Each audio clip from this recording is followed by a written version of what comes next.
शुरुआती वर्षों पे सब लोग बोल चुके हैं, काफ़ी अच्छा बोले हैं और हमें लगता है कि इसमें कुछ और बताने की ज़रूरत नहीं है। एक चीज़ थी, अभिमन्यु जो था जब अपनी माँ के गर्भ में था तो अर्जुन उन्हें चक्रव्यूह भेदना उनकी माँ अपनी वाइफ को सिखा रहे थे, यानी कि अभिमन्यु की माँ को। तो बच्चा गर्भ से ही अभिमन्यु सीखता है, पूरा इसलिए नहीं सीख पाता है क्योंकि माँ सो जाती है। तो बताओ बच्चा गर्भ से ही सीखता है। तो हम लोग कहते हैं ना कि बच्चा जब पेट में है तो अच्छा खाओ, अच्छा सोचो, अच्छी संगत में रहो, वो इसी का कारण है। फिर बाहर आता है तो अपने आसपास के परिवेश से बहुत कुछ सीख जाता है, जो कि इस पर बहुत विशद चर्चा हो गई है, तो मुझे इस टॉपिक पे पुनः आने की फिर से आवश्यकता नहीं है। हाँ, ये है कि आप जैसे घर में बात करेंगे, बोलेंगे, अच्छा अमेरिका का बच्चा जो होता है वो उसी लैंग्वेज में बात करता है, आपका बच्चा आपके घर के लैंग्वेज में बात करता है, हमारा बच्चा अपने कोई बंगाली है तो उसका बच्चा बंगाली में बात करेगा, है ना। कोई पंजाबी बात करता है तो उसका बच्चा पंजाबी, क्यों? क्योंकि परिवेश वैसा है। तो हमारा बच्चा, जब आपका बच्चा उस परिवेश में हमारे पास आता है तो अपने स्थानीय परिवेश को लाता है और उसका बहुत अच्छे से वेलकम होता है।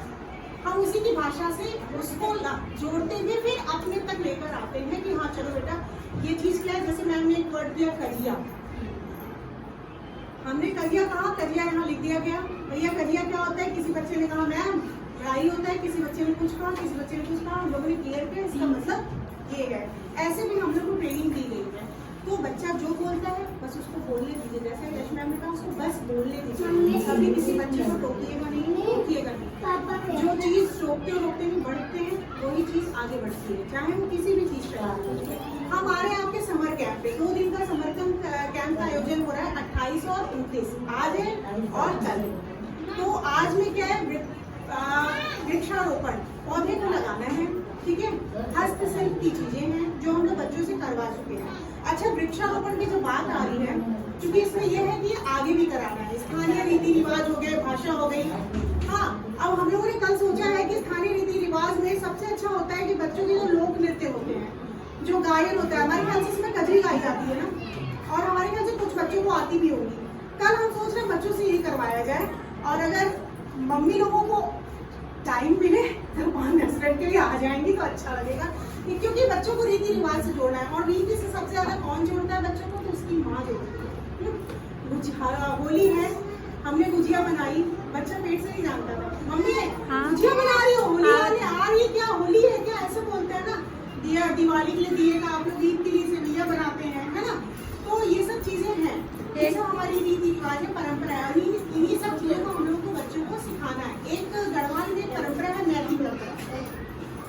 लड़की की जब विदाई होती है तो वो अपने आंगन में विदाई के समय अपने आंगन में एक पौधा लगाती है कि माँ मैं तुम्हारा आंगन छोड़ के जा रही हूँ, और ये जैसे जैसे बड़ा होगा उतने उतने दिन मैं अब आप तुमसे दूर हूँ, लेकिन मेरी ये वृक्ष जो है मेरी याद तुम्हें दिलाता रहेगा।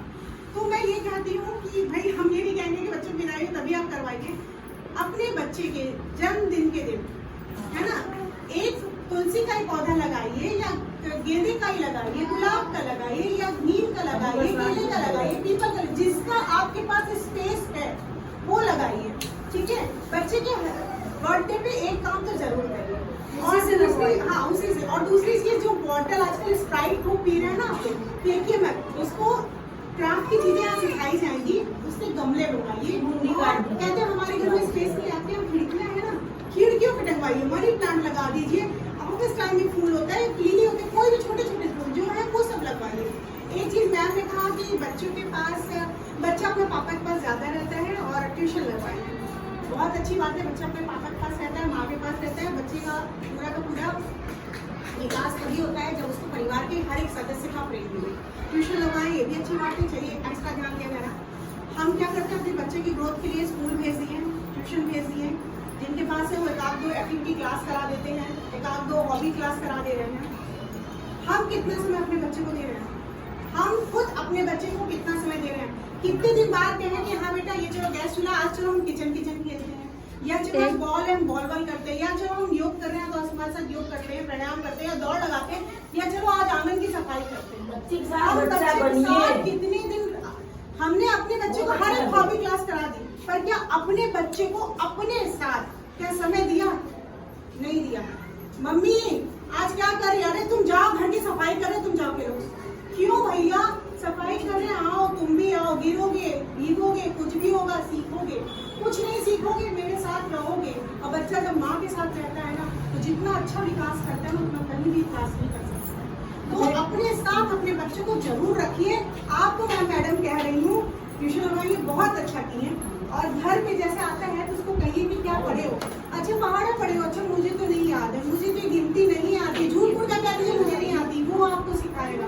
आप उसको टीचर बनाइए, आप उसका बच्चा बनिए, और फिर देखिए असर आएगा। और उदित नाम बहुत अच्छा है, परी बिंदु परी जैसी है, उदित को भी उदित बताइए, ठीक है ना, ध्यान दीजिएगा। बाकी बातें मेरी आप लोग को समझ में